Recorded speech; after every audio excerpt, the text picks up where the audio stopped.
Inside the Birds is back. What's going on, everybody? The time is here. The NFL draft is this week. And for the second straight year, we're going to have our second annual ITB mock draft. I'm Geoff Mosher. We got Adam Kaplan here. And back for year two is InsideTheBirds.com's Andrew DiCecco. Andrew, great to have you back. We love your breakdowns. You do great work for the website. And I think you've taken a particular fascination to this year's class because there's such a diversity. Yeah. The depth of certain positions. And I've seen you on Twitter and, of course, on our website breaking something down. So I'm ready to get all your intel and your scouting input as we do this thing. Real quick, before we get started, I want to remind everybody on Thursday, we're doing a show at Evil Genius. It's a draft preview show at Evil Genius in Fishtown. It's the one on Front Street. Adam, correct. Is that correct? Yep, okay. Correct. Yep. And by the way, yeah, I wanted to see how easy it was to get reservations. It took me 20 seconds. You fill out the information. They send you a code just to make sure it's you and you're not filling out a fake reservation. And that's it. It's simple as hell. That's great. And I booked the table for two. Well, if you can do it in seconds, that means, anybody else could probably do it in 5 seconds. So. Yeah, exactly. I neglected to mention we'll have the czar, Greg Cosell, with us. So it'll be myself, Adam, Greg Cosell. Hopefully, Andrew will get a chance to stop by. I know he's working on that. And we're going to have a good time. We're going to have 2 hours, 5:30 to 7:30. And, of course, it'll be available to be seen on all of our YouTube, on all of our social media platforms, YouTube, Facebook, Twitter. So make sure you're tuning in because we're really excited to do it. And then the fifth of 6 installments of Inside the Draft with Greg Cosell, that'll be out Tuesday morning. It'll be the final preview episode from Greg, and then he'll join us again the following week after the draft to recap all of the picks. And that'll be, I can't believe how quickly that flew by, but that will be 6 shows that we've done with Greg Cosell. And I encourage everybody to go back in these final days, listen to him. He's one of the best, if not the best, and he just does a great job. We pretty much have broken down every single position from first rounders, day 2, and sleepers in day 3 with him. And we'll have more on that show on Thursday. There's some players that we didn't go over, which we promise we will. There's just some leftovers, which we'll hit with Greg.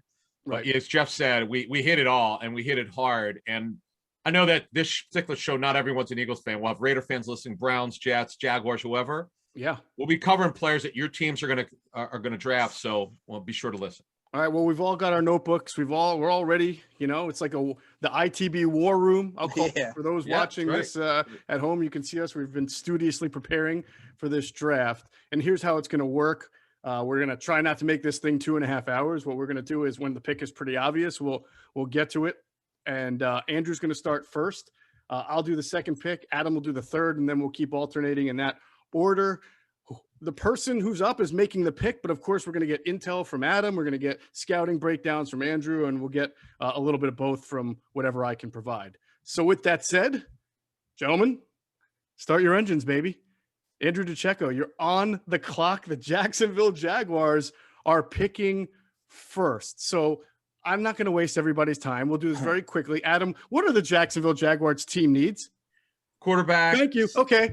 Yeah, exactly. Quarterback. But the only thing I would mention, though, they are going to change their scheme. I believe it's going to be a 34. So, and they've got a lot of draft picks. So later on, they're going to have to draft some outside linebackers. They will. Okay. That's good for, as we go forward and do some preview, who they might pick in round 2. Andrew DiCecco, you're on the clock. Don't just tell us who they're picking. We know that, but give us a little breakdown of the person they're going to select after you name him. Well, that's going to be Trevor Lawrence. That's a no-brainer there. I mean, I wouldn't be surprised if they named that pick 10 seconds in. But I mean, out of all the quarterbacks in this class, he has the least amount of flaws. He's ready to go. He's played at high level. He gets rid of the football very quickly. He's tough. He sees the field very well. He processes things quickly. And, if you're the Jacksonville Jaguars, you're starting a new regime. He's the guy that you want. How would you real quick compare him? Because I've heard him safest quarterback prospect since I've actually heard Andrew Luck, but even Peyton Manning. I don't know if I'd go that far, but what do you think? Yeah, I'm not so quick to kind of give him that title. Just yet. I think Andrew Luck was in a class of his own. I wouldn't compare him to Andrew Luck. All right. But clearly, Adam, the best quarterback in this draft, at least pro ready, you think?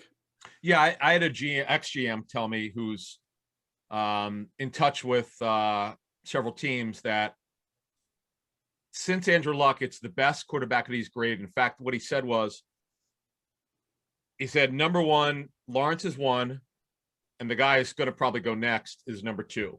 And that would be Zack Wilson, just based on tape study. But Andrew's right. He's a clean prospect. Now, I understand he had left shoulder surgery. He'll be ready for training camp late July. And thank goodness it's his non-throwing shoulder, his left shoulder. So the Jaguars, I'll tell you what, they are poised, guys, to get this thing turned around in a matter of 2 or 3 years. I really believe that with all the cap space and more importantly, because the draft is way more important, all these draft picks that Dave Caldwell, the ex-general manager, left them with, they're actually in pretty good shape to get this turned around. No doubt about it. I'm a little skeptical of Urban Meyer, but that's a story that will be told, down the road or two. And by the way, I get to make the pick. You already said the guy's name before I even get a chance to make the second pick here. Nonetheless, the New York Jets are on the clock. Trevor Lawrence is off the board. The Jets also, Adam, what are their needs? The Jets have 1,000 needs. Quarterback, obviously, because they traded Sam Bradford. Right. Sam Darnold. Now they are changing their defensive scheme to Robert Saleh's 43, running his version of the Seattle defense. So keep that in mind, Jet fans. You need defensive ends in the worst way. You don't have to worry about 34 outside linebackers. So quarterback, DN, guard, corners, they need a bunch of them. And running back, they're very light. That's another position they can look at later. Sure. Well, okay. As you mentioned, though, they're going to take a quarterback. His name is Zack Wilson from BYU. That is the pick for the Jets. Andrew, really quickly, the gulf you think between Lawrence and Wilson, and maybe somebody that Wilson reminds you of? I think it's a pretty big gap actually between Trevor Lawrence and Zack Wilson. The thing about Zack Wilson is you see a lot of what he's able to do, but he wasn't consistent enough. I think he would have benefited from going back to school. I think he likes to force a lot of throws instead of taking what's there. He's incredibly athletic and he's able to make plays outside the pocket. But you saw him struggle against the better teams like Coastal Carolina and things like that. I just thought he needed to, there's some maturation things that I think he needs to kind of work through. All right. Adam, any intel on Zack Wilson? Yeah, he's a kid. He's a type A personality, kind of like Aaron Rodgers. Just talking to some quarterback coaches. You're going to have to coach him hard. He's got to do things your way, not his way. He's incredibly gifted. He's an aggressive thrower. He's a good enough athlete. He's a guy that has a chance to be for the Jets to finally get it right at quarterback. And I'll give Joe Douglas credit. They knew several weeks ago that he was going to be the quarterback, Zack Wilson, but they wanted to wait, go through Joe's an old-time scout, just get through the pro day, make sure everything's kosher, so to speak. And he did. He lit it up, but it's not just letting it up. They were able to get in front of him. And now I look forward to seeing, though, with this new coaching staff, with Saleh and Matt LaFleur's brothers, Mike, how Mike, his first time as offense coordinator, managing a quarterback, how he does. This is going to be fun to watch.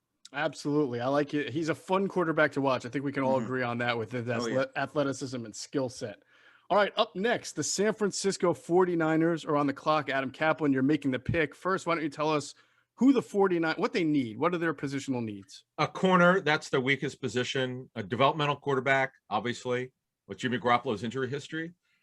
Wide receiver depth, safety, need to get younger there. D-tackle, they use depth. But the big one is a developmental quarterback. Now, what's interesting is, you hear the rumors about Mac Jones. As one general manager told me, if you're drafting him at 3 or in the top 10, it's going to happen. He's going to go in the top 10.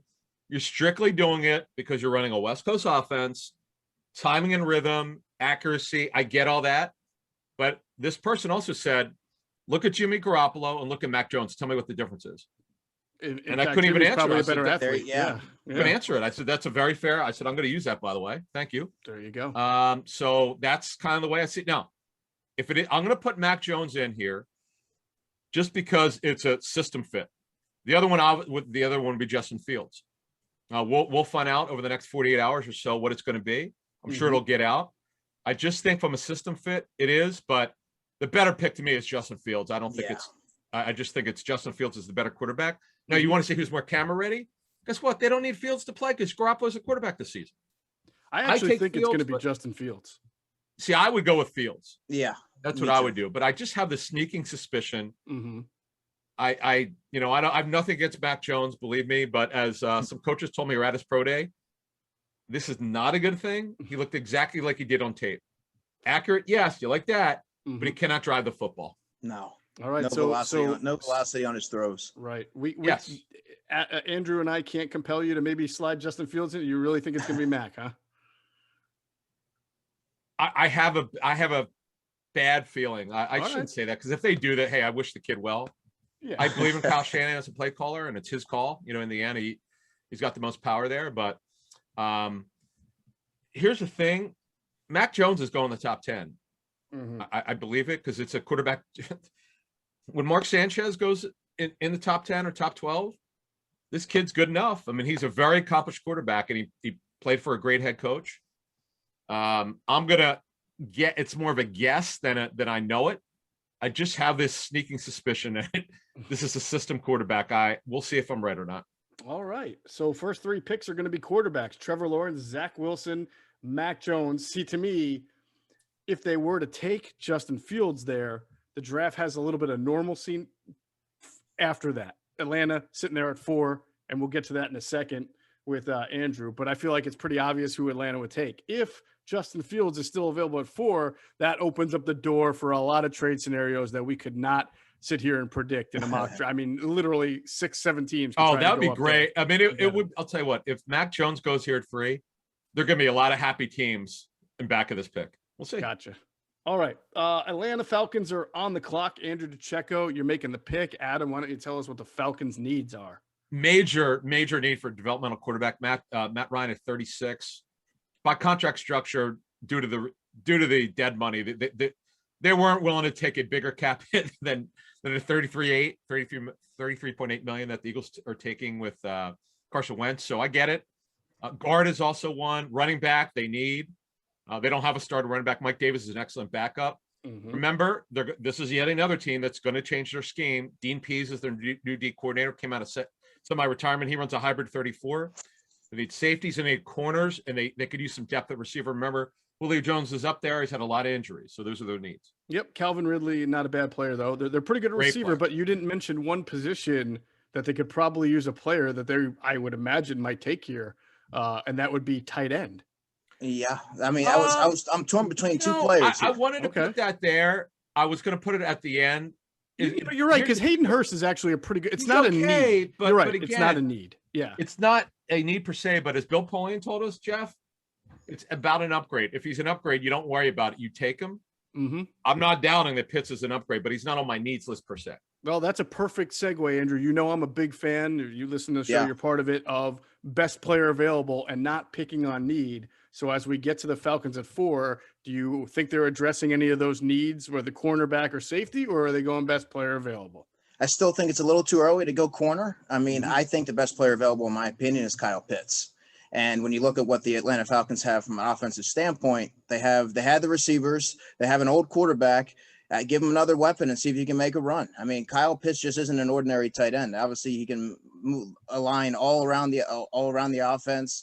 He can affect all 3 levels of the field. I mean, he's just a dynamic playmaker, and I mean, that's going to completely transform the Atlanta offense. Just add another dimension. When he is selected, Roger Goodell should actually announce him not as a tight end, but as Kyle Pitts, dynamic playmaker out of Florida, because it's probably more suitable. It's absolutely right. He's a O-Dub offensive weapon. That's right. Who was the guy that from Michigan that the Jaguars designated the Denard Robinson? Right, Denard Robinson. That's right. Shoelace coaching. Correct. He was not actually as much of a dynamic offensive weapon in the NFL. They never figured it out. Much. That's a great point. Never did. Exactly. All right. We will move on to pick number 5. So we've got 3 quarterbacks and a dynamic offensive weapon tight end off the board. Pick 5 will be the Cincinnati Bengals. I am making the pick. Adam, tell me what positions the Bengals need. Offensive line. Since that, what do they need? They need D-end. Okay. They need a guard. Their offensive line's been dreadful, as we know. I personally would go for right tackle or tackle. Jonah Williams is not the longest guy. He played well last season, coming back from his injury from 2 years ago. They're what they did is in free agency, they brought in Riley Reif, who's a right tackle. He's got maybe 2 years left in him. But to me, again, using the Polian theme, it's an upgrade. I take Penei Sewell here, and I don't even worry about it. That's what I would do personally, but it's not my call. Well, I am making the pick, and I'm going to rely on my top college scouting director here and my top player personnel guy there. My player personnel guy, Adam, says, I would take Penei Sewell. My gut instinct as a GM is to, follow my board, best player available, and get the best player. Andrew, who's the best player available at this spot? Penei Sewell. Penei Sewell's a top 3 player in this draft class, and really, Joe Burrow's got to be protected. You have to do right by him, and this gives them a left tackle to kind of grow and build with for the next 10 years. I mean, they can't overthink this. He's the best player on the board. All right, so you guys are putting me in a bind. Now I feel a little bit like Howie Roseman. My best player on my own personal board would have been Jamar Chase here. The smartest player for my franchise after watching my quarterback get obliterated is Penei Sewell. I'm wondering if I can get myself a good tackle in the high second round and go with my best player available as far as Jamar Chase, or if I be safe about it. I need help here, guys. Are you sure I should pass on Jamar Chase for Penei Sewell here? I feel like the Bengals are going to lean Jamar Chase, but I don't think that they should. I agree. Now, again, you also have to look at, if you just go by grades, who's a better football player? Chase is, some people probably say Chase is a better football player. With Sewell not too far behind, but Sewell is such a need. They've done an awful job of building their offensive line for years. They are probably one of the worst franchises in terms of understanding how you win. Mm-hmm. Starts with the lines, offensive, defensive. Andrew's so right. Protect the quarterback. They did a terrible job of doing it last season. Well, you put me in a bind here. I'm waffling a little because the Bengals have never really announced their intentions. Everybody assumes they're going to take Jamar Chase. They do need the offensive tackle. The problem is, as we've talked about on ITB, I think Sewell is going to be good, but not great. And I have a feeling Jamar Chase, with his old quarterback, has a chance to be great. So I'm going to go best player available here, and I'm going to go Jamar Chase, and you guys can slam me to the media afterward, all right? Look, it's a great pick. I mean, it's a fantastic pick. Yeah, I'm going to go with Jamar Chase and hope if I'm the Bengals, I can get maybe a good offensive tackle right there in the second round, because I think the good thing about this class is that it is pretty rich in top end offensive tackles. I mean, you could easily see about 10 go in the first 2 rounds, so 9 or 10. There you go.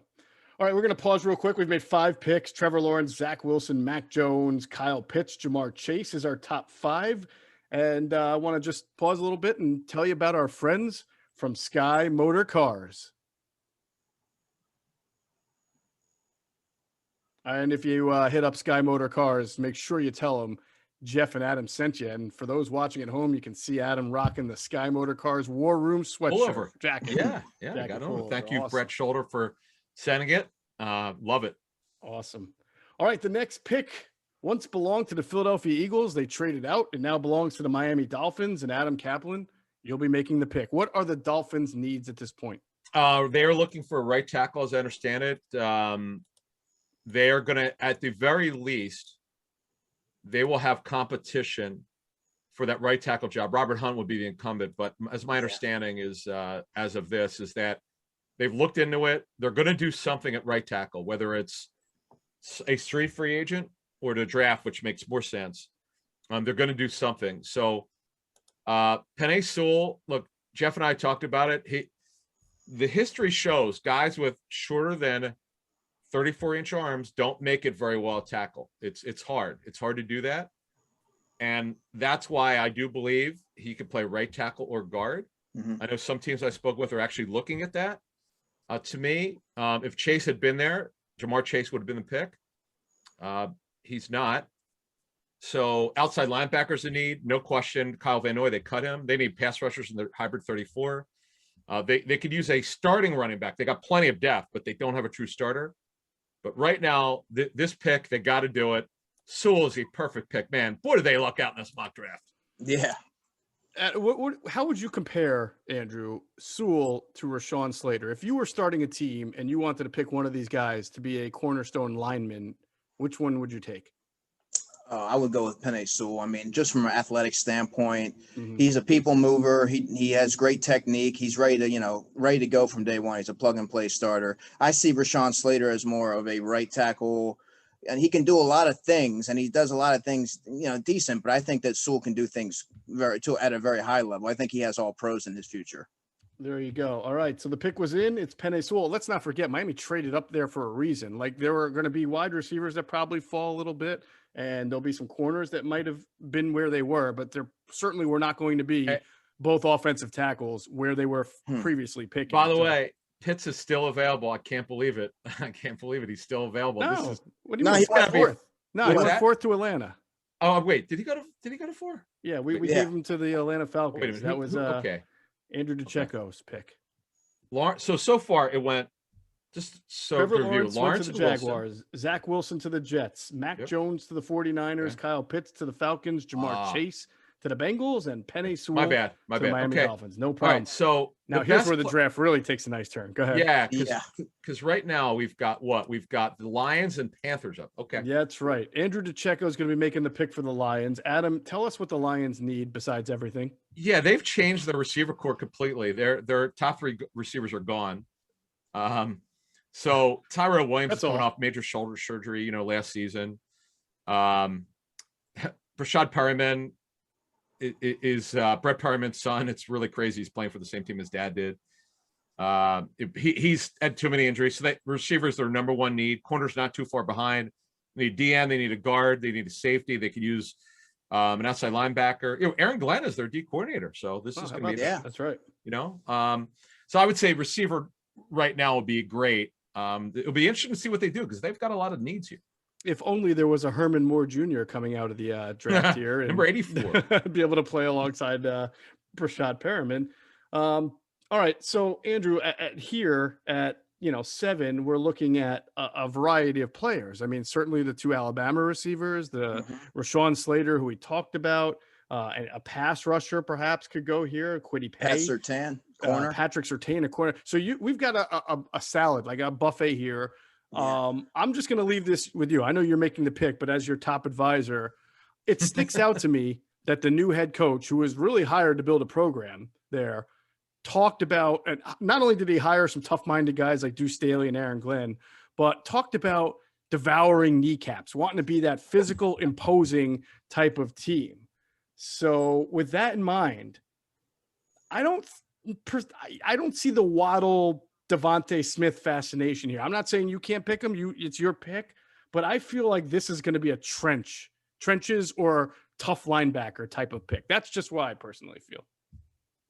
I could certainly see it, but I mean, like Adam outlined nicely. I mean, Tyrell Williams and Brashad Perriman, they're banged up all the time. That's not a receiving core you want to go into the season with. I mean, I certainly wouldn't feel good about it. I mean, I'm leaning Jalen Waddle. Jalen Waddle. I think, hey, it's a great pick. There's nothing wrong with it. You're right. He's certainly in need for them. I just wondered about the identity. Adam, real quick, tell us about the new GM of the Rams. Brad Holmes. Of the Lions. He came from the Rams, correct? Yeah, he was a college scouting director. See, in terms of grades, okay, the top graded players here would be Fields. Okay, they don't need a quarterback. We know that they made the big trade, so they're going to go for Jared Goff right now. They're going to evaluate him. He'll be the quarterback, so it's not going to be Fields. Surtain's right up there. Jaycee Horn's right up there. Jalen Waddle's right up there. Those are the highest graded players: Surtain, Horn, Waddle, and Fields. Right. So now, based on our mock draft, it's down to 3 players: Waddle, Horn, and Surtain. I don't believe Devontae Smith would be the highest graded player. Now, with Waddle, there's only one issue. He's come back from ankle dislocation surgery. So that's a 5 to 6 month rehab. Remember, the draft is about the future, folks. Right. You're not worried about this season. He's going to be there week 1. He's going to be the man. And as we just outlined, they could literally have these 2, Perriman and Williams, might not be with the team after the season. So to me, Waddle's a great pick. I love the pick. Explosive player. Yep. Very Cosell loves him. Oh my God. Greg Cosell, he was fun. Yeah. I believe he compared him to Tyreek Hill. Correct. Yep. I love that pretty good. comparison, by the way. Awesome. All right, so the pick is in. It is Jalen Waddle, and then we move on to now 8th overall, and that will be the Carolina Panthers. I will be making the selection for them. Adam, why don't you tell me what the Carolina Panthers could use? Their number one need by far is left tackle. They don't have one, a starter. Mm-hmm. Greg Little did not work out. He's definitely available. We'll see if he's still there. Interesting. It's just because it had not, highly graded player, did come out for the draft years ago and hasn't worked out. They brought in Cam Irving. Cornerback is another big need for them right now. Remember, AJ Boye is on a 2-year deal with a 1-year structure. So they can get out. That means is they can get out of after year 1 and not owe him anything. And Dante Jackson is on the final year of his rookie deal. They don't have any depth at corner. They need talent. Right. Yeah. Guard is a major problem for them. D tackle depth, receiver depth. DN, they're still going to run a 43. I just don't know if they're going to go for the 4-2-5 again or change it up. They don't have a number 2 running back. Tight end's not really a need, but Dan Arnold's a nice athletic tight end, but he's a former receiver. He's not going to catch the ball a lot, and safety's also a need. So that's their needs. All right, I'm prone here, and I'm going to ask Andrew in a second. I always try to think of team identity. I know that their GM is Scott Fitterer, right? He came over from Seattle, and that's correct, right, Adam? Correct. Okay, and then their head coach Matt Rule, as we saw last year, is kind of I would call him like a grassroots type coach. He likes to he picked up. I think every player he drafted last year was on defense. He wanted to build that defense. He's like a Bill Parcells mold type of guy. So I think he wants to help get this team tougher. And Adam mentioned that they need both tackle and guard. And we've already said we see Rashawn Slater as a guy who can play tackle and guard. So I've got Rashawn Slater. Devontae Smith is on the board. Justin Fields they don't need because they traded for Sam Darnold. Devontae Smith, I mean, certainly he could play for any scheme. They do have some pretty decent speed at receiver with Robbie Anderson. DJ Moore is a good player. I just feel like, cornerback, they could definitely, it's either cornerback or offensive line here. And I'm looking at Matt Rule and I'm thinking this guy's a lineman type of, the way he, Derek Brown last year, first round, I feel like he takes Rashawn Slater. Yeah, I agree. Any disagreements here? Or, I mean, I certainly think that it's possible he can go cornerback, but. Oh, yeah, I like it. He's a top 12, top 13 player. I believe he would play guard for them. It's kind of the way that the league sees him as a guard. Certainly not a left tackle. Arms aren't long enough. They got to do something left tackle. The problem is, and Andrew knows this, it's not a high-end left tackle draft. They're guys later you can get, but if you want, they're just after Sewell, it drops. But Slater's got multi-positional versatility. He's a great kid, super smart, guard. And Geoff, you reported on our show. Did you hear that he might be able to play center? Because he's 300 pounds and very athletic, and yes, the shorter arms are less of a liability when you're on the inside. Yeah, I mean, you wouldn't draft a guy top 10 to play. And by the way, he's better than any guard. The second he signs his contract, he's better than any guard they have, and he starts day one. That's a good pick. And by the way, I have asked several people, NFL league people, if they have any issues with Rashawn Slater at left tackle, and I did not get no. I've had people confidently tell me they feel he will be fine at left tackle. Some have said that he may project better at right tackle, but I know there's that concern. You guys have both echoed it, so you've seen it and heard it as well. But I'm just telling you, the intel I got from more than two people is that they're fine with him at left tackle. Doesn't mean it's his best spot, but they feel like he could play it and survive and do all right for where he's drafted. Hey, you look at is it Balot? There's some short arm left tackles who've actually made it by technique. They figure it out. Yeah, I mean, he can, but again, most people think he's going to be a right tackle. There you go. Okay, so the pick is in. It's Rashawn Slater from Northwestern, and this is a good draft so far if you're an Eagles fan, because now there's only 3 picks to go before you, and you've got 2 cornerbacks, both of them who are there. Now we'll see if they wind up going in the next 3, because you never know what will happen. I'll tell you what, this would be the all-time shocker. But if both are there at 12, oh my gosh, we're gonna have a fun little mock draft. Oh my goodness. Oh my goodness. All right, the Denver Broncos up next on the clock. Adam Kaplan. You are picking, but you can also tell us what the Broncos' needs are going to be. Yeah, it's funny because the players that they would possibly want by need are there. So I'm very fascinated to see what they do. Quarterback, obviously, The GM, George Payton, has not hit it. He said they're going to have competition, whether they make a trade for Teddy Bridgewater. As I understand it, they've had multiple conversations with the Panthers. We'll see if it gets done. If it doesn't, it's got to be Justin Fields here. They also they need a corner.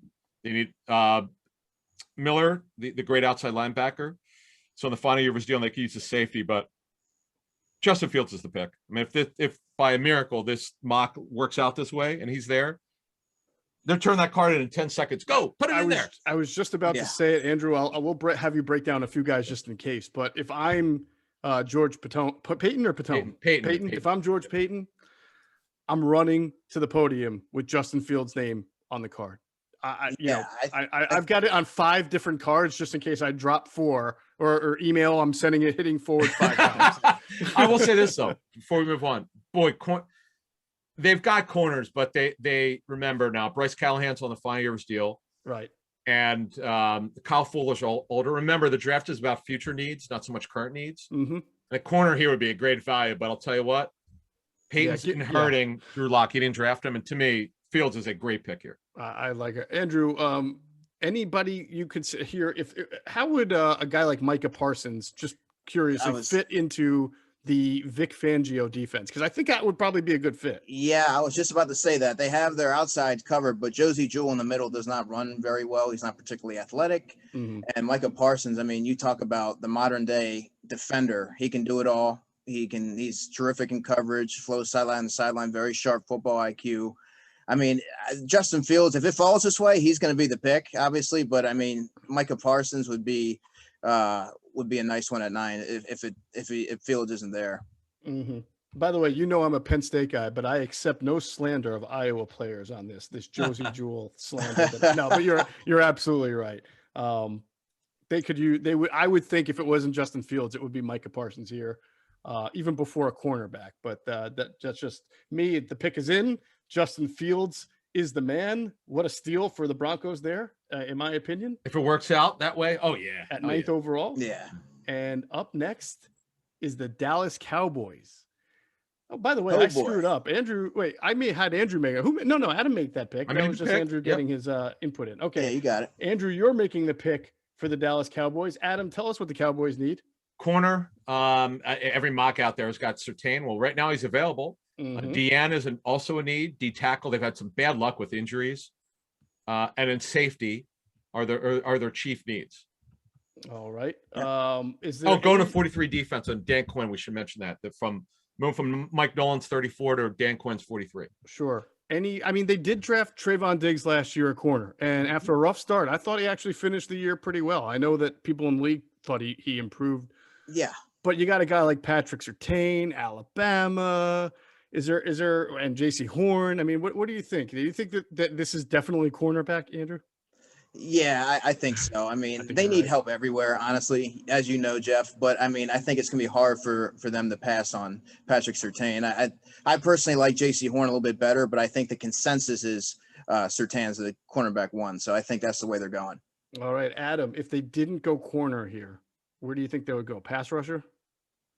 Yeah. See, the thing is, though, I don't see a pass rusher here. Like Parsons, some people think he's a 34 inside linebacker who could also play on the outside. Again, an Isaiah Simmons type. He's a hybrid player. Teams don't see him as a 43 hand down guy. You would use because you want him to be a movable chess piece guy. So it's going to be interesting to see what happens here, particularly where Parsons goes because he's so gifted. I was watching him in the Hey Rookie series, which is by NFL Films. It's great. He was out west with a bunch of players from I think Athletes First. Also Kyle Pitts is in it. Man, what a nice kid from Warminster, that area, from our neck of the woods. Sure. Just to hear, he's a pretty funny guy, pretty good bowler, by the way, Michael Parsons. Oh, how about that? I had no knowledge of that. You learn something new on ITB. Never know what I'm going to say. But you got to get. But again, let's call it like it is. You got to get through. If he drops past 15, it's strictly because of off the field concerns. Right. Because he's going top 12 if teams are okay. Who's the pick, Andrew? Oh, I'm going Pat Surtain. Okay, just making sure. I figured you were. I just wanted to make sure. All right, Patrick Surtain, first cornerback off the board. 10th overall, and that's actually the first defensive player taken in Mm, this year's top 10, which is wow. remarkable, and also opens up the door to the idea that maybe, depending on how the board really goes, that maybe no defensive player goes in the top 10 this year. That would be And pretty remarkable. that would be surprising. Andrew, what do you see as the difference between Surtain and Horn? Well, I think Horn has a higher ceiling. I think he's more athletic. I don't think he's quite reached that yet. I also don't think he's quite as technically refined as Patrick Surtain, as I think he's ready to go right now. He's a pro-ready corner. This is Patrick Surtain. He's physical. He gets his hands on a lot of footballs, but you'd like to see those converted into turnovers at the next level. That's about it. I mean, I think he's more pro-ready of the two. Gotcha. All right. Sounds good. Cowboys take Patrick Surtain. Next pick is the New York Football Giants at 11th overall. I feel like if I'm Dave Gettleman, I'm running to the podium to take this guy, but I don't know that he's going to do it. So, Adam, why don't you first tell us what the Giants' needs are? They need outside linebackers, pass rushers. They run a 34. They're running Patrick Graham's defense. Boy, did he do an incredible job. Yeah, Really good job. Yeah. He's fantastic. Jimenez is just okay. Ryan Anderson is a backup outside linebacker. He was with Washington as a third outside linebacker. Lorenzo Carter's an okay player. They need 34 outside linebackers. That's by far, to me, their biggest need. I know it's interesting. People are talking about them for receiver. Okay. I mean, they're paying Galladay a ton. It goes to the the Polian belief. If you think you're getting an upgrade over Darius Slayton, go for it. Right. I would run, if I were Dave Gettleman, to the podium to take Devontae Smith here. That's but I don't why think you he's do it. going to do it. I don't think he's going to do Really? it. No, I think Dave Gettleman's a little bit old school, a little blue blood type, and he's looking at the linebacker situation you just mentioned, the defensive line, and thinking that that's where the money's got to be made. And O-line too. And O-line too. Yeah, I don't think, obviously with with Slater and Penei Sewell here, I'm not sure that at this point you're going to pass on Micah Parsons or even Devontae Smith to go get the next bet, to get an Elijah Vera Tucker, who I'd like a lot, by the way. But if I'm assuming Dave Gettleman is going to take Micah Parsons here. Andrew, do you see that as a good fit for that defense? Yeah, I think Micah Parsons is a good fit for any defense based on his skill set and he's the new age linebacker. He's a new age defender. He can fit he's versatile enough to fit any scheme. And I think that they can't overthink that. That has to be the pick. That's the pick for me. Micah Parsons is in for the New York Giants, linebacker. And of course, that leaves us coming up on the Philadelphia Eagles. Adam, why don't you tell us, as if we all don't know, what do the Eagles need? Everything. And why is it everything? Yeah, a minimum of two outside corners for this draft. Mm-hmm. Could really use three, but you'll take two and move Maddox to the slot. Receiver, they could use an X. They need to add one receiver to this draft, preferably early.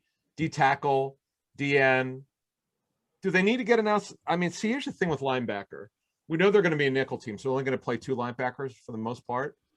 They need to get a linebacker out of this draft. The safety, Geoff's right. They need to get younger at safety. In fact, I put that up way higher on the needs list. They need it. You're drafted for the future. Get a safety out of this draft that you believe in, top 3 rounds if you think there's one. They're going to trade Zach Ertz, and it's going to be the way that I said this in the live stream. There are personnel people around the league who think that Ertz will be traded no later than early in the draft. Like when I say early, it certainly could happen. The way I heard it, there's a very realistic chance it actually happens before on the lead up, because you don't want to wait till a team is on the board. And I know it's not a great tight end draft, but what if you're talking to a team that likes Freiermuth? You're not going to know that. Let's say you're talking to a team, you're Harry Roseman, the GM, and you're talking to a team, you don't know who they like at tight end. So God forbid you wait, and then this team fills the need, then you're out of luck. So he's played it right in that he's waited as far as he could. It's going to happen. And there's some teams I've talked to. I don't know who they talked to with the Eagles, but they seem to think that he's going to go. Could be very realistically. Today's Monday. Could happen Tuesday, Wednesday, Thursday leading up. It could happen, but it's going to happen by the end of the draft for sure. All right, real quick, because obviously Jaycee Horn is such an obvious, connection here. But I want to ask you, Andrew, Devontae Smith's on the board. Can he play the X? Do you feel like with his size limitations, and we've heard Nick Sirianni talk about hey, look, T.Y. Hilton played the X. He's only 5'9" on a good day, or 5'10" on a good day. Do you feel that Devontae Smith could play the X in this offense and succeed? I think he could play it in spurts consistently. No, I don't think so. I don't think that he can. Right. I think he's just too small. Okay. Does that make to you Jaycee Horn the obvious pick? Because it does to me. Yeah. All right, Adam, you're making the pick. Oh, 100% Jaycee Horn. Okay. Yeah. Right. I would be, to the point, the reason why I'm going to say I'd be surprised if he's there, I think a team would trade up to get him. I've worked on this player for 6 weeks. Mm-hmm. I didn't know a lot about him other than he was Joe Horn's son, and he had interesting tape. And the more people I talked to around the league, this kid, Andrew's right. Not only is the upside better, ball skills are better. Technician-wise, because the way that Saban teaches the defensive back position, particularly corner, you could say he might be a little bit better, but who's more fluid, who's got more, he's Philly tough in terms of personality. Good kid. You don't got to worry about him off the field. It's all good. He's a plug and play guy week one. This is a home run pick. I'd be stunned if he's there. If he is, it'll take whoever is Doc still with the Eagles? Right. So it's a no-brainer. Jaycee. Yeah, they would, because the whole scouting staff, I guess, will be there in Philly. They weren't there last year, but they'll be there. His body type and his attitude and his alpha mentality kind of reminds me of Jalen Ramsey a little bit.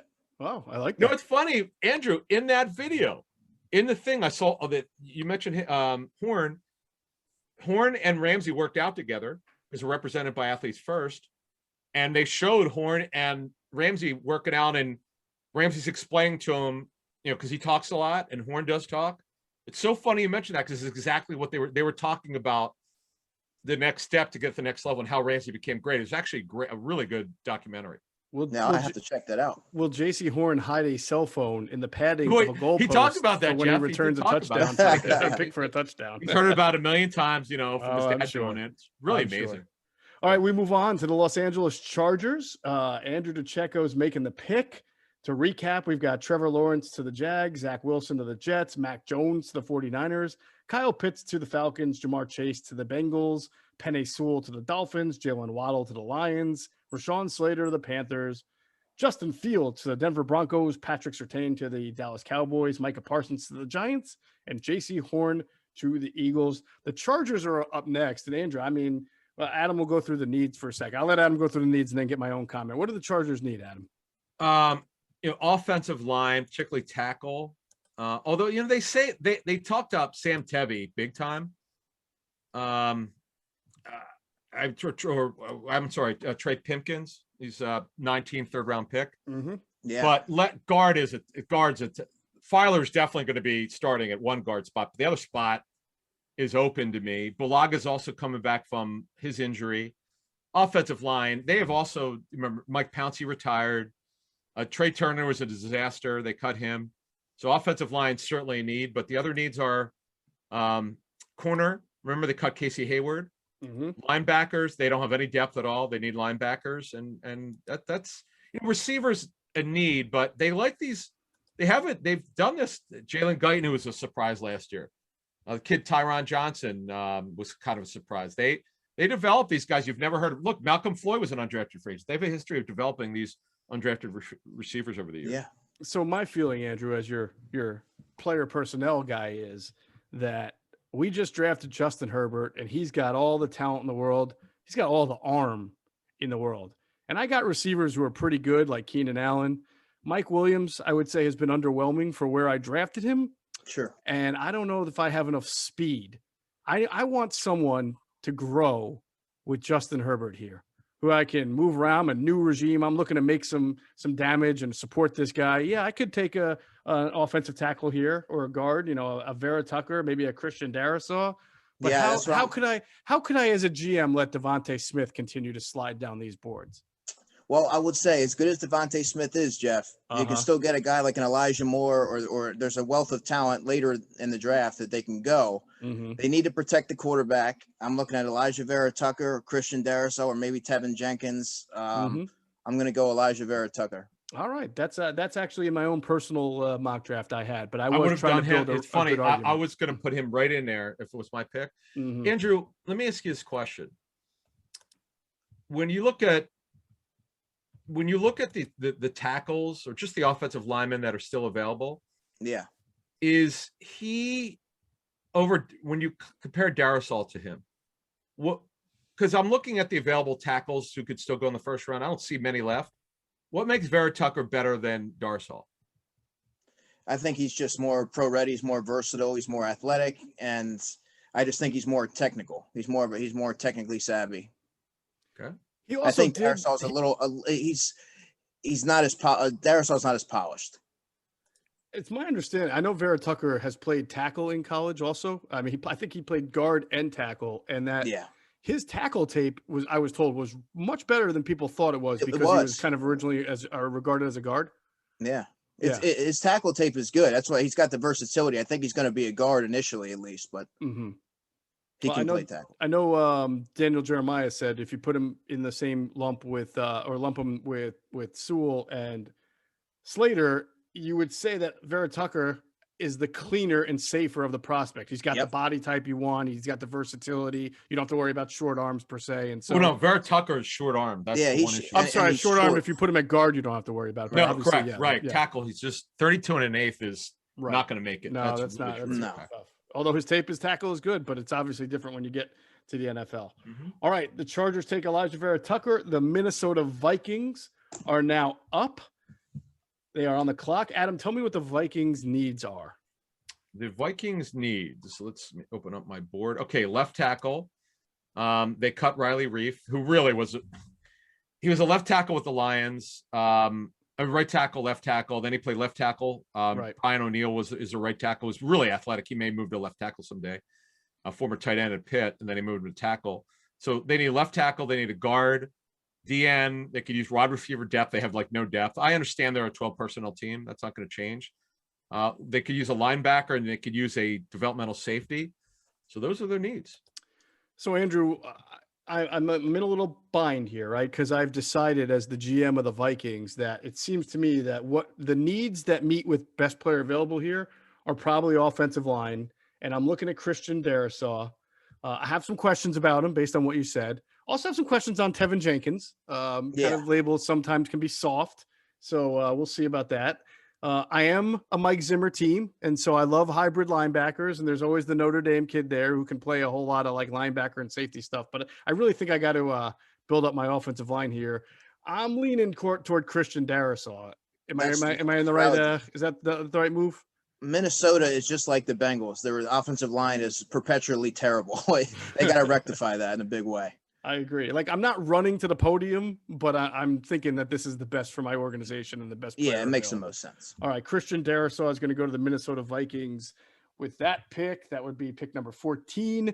Up next at 15, there's the New England Patriots, and Adam Kaplan, you're making the pick. Why don't you first tell us what they need? Yeah, they need a developmental quarterback. It didn't work out with their fourth rounder from the 19 draft. Stidham. Yeah, Jarrett Stidham. This is all you need to know. After they're eliminated from the playoff race, they decided to continue to play Cam Newton. That's a bad sign for Jarrett Stidham. That it's over for him. He's no chance to be the starter. So it's Cam Newton for the season on a one-year deal. And by the way, it's not like he's getting paid a lot of money. If they do draft a quarterback here, that guy could be playing very early in the season if Cam doesn't play well or doesn't have a good training camp. So to me, their needs are obvious: developmental quarterback, wide receiver. I know they haven't drafted many over the years, and the ones that they've drafted, most of them have not worked out well. Other than, of course, Julian Edelman, the former college quarterback from Kent State. Corner and guard are other needs in terms of depth and competition, and so forth. But remember, Stephon Gilmore's come off a serious knee injury. I would, to me here, I was not expecting Devontae Smith to be here. Correct. Correct. Boy, I don't see how you pass him up. Now, remember, the pick is now being made. Well, it's always been made by Belichick, but there's no Nick Caserio in the building.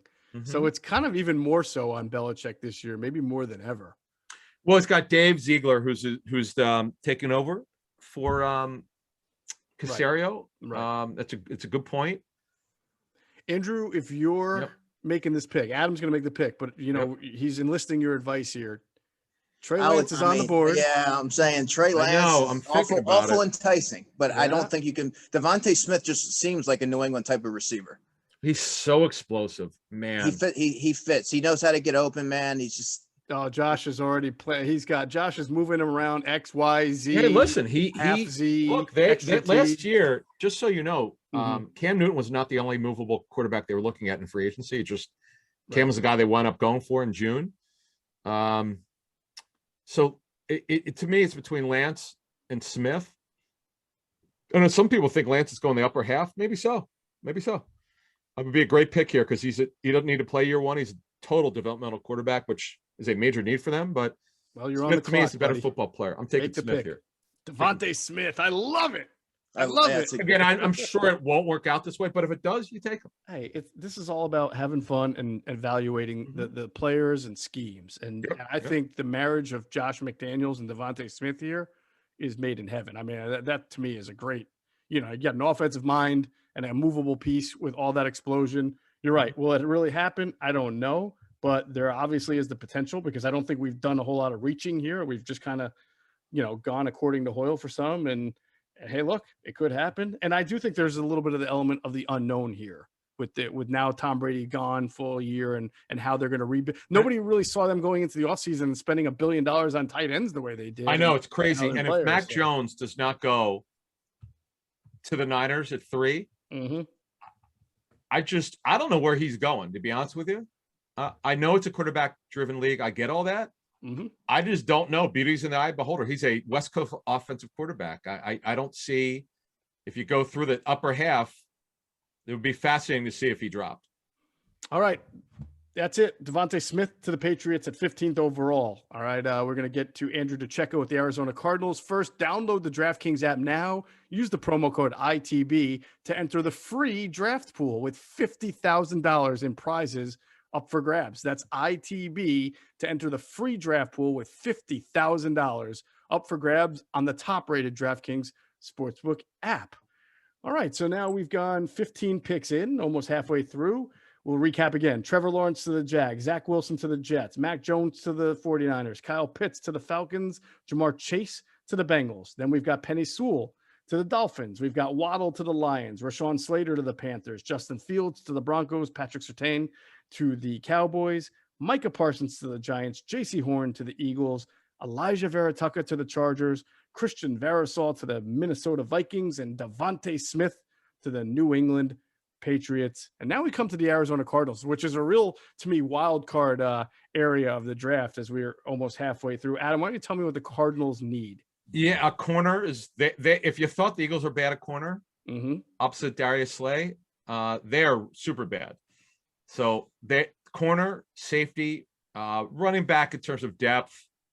They lost Kenyon Drake. They brought in James Conner on a 1-year deal. It's really more of a make good deal. A guard remember Chandler Jones is on the final year of his deal. Outside linebacker depth, younger guy. Chandler Jones, terrific football player. He was hurt last season, unfortunately, but corner though is absolutely by far the biggest need. All right, so Andrew, as the college scouting director here, you're telling your boss. Actually, I think you're making the pick here. You're telling, you're thinking to yourself, I need a corner. There's Greg Newsome from Northwestern on the board. Could use a safety. Not sure that there's a safety I'm going to pick here. Still a little early for Trayvon Moehrig from TCU. There you go. Your player personnel guy Adam there says you could use linebacker, and they like some of those hybrid types, but they got rid of Hassan Reddick, so maybe the kid from Notre Dame fits in.